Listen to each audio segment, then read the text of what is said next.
in the nature of work, the nature of creative activity, simply in social bonds among people. And through this interaction of creating institutions which permit new aspects of human nature to flourish, and then the building of still further libertarian institutions to which these liberated human beings can contribute. This is the evolution of socialism as I understand it.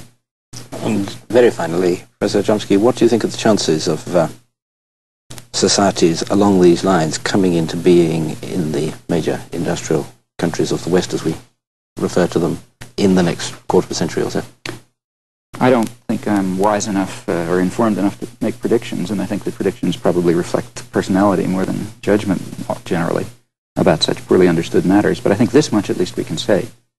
There are obvious tendencies in industrial capitalism towards concentration of power in narrow economic empires and in what is increasingly becoming a totalitarian state.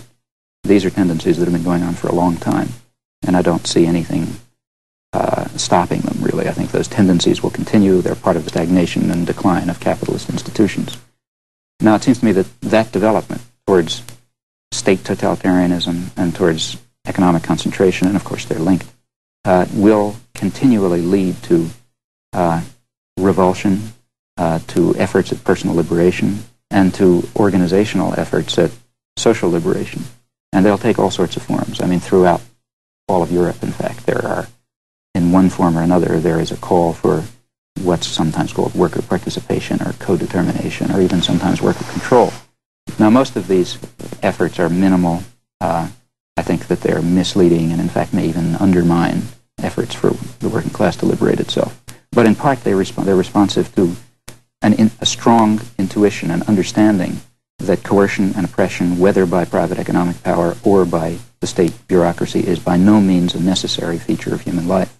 And the more those concentrations of power and authority continue, the more we will see revulsion against them and efforts to organize to overthrow them. Sooner or later they'll succeed, I hope. So it's going to be a time of turmoil, but perhaps also of, as you would see it, of creativity. Professor Chomsky, thank you very much. That concludes our discussion for tonight. Good night.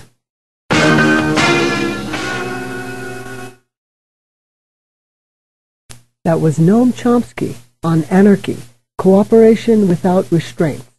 He was interviewed on the BBC by Peter J.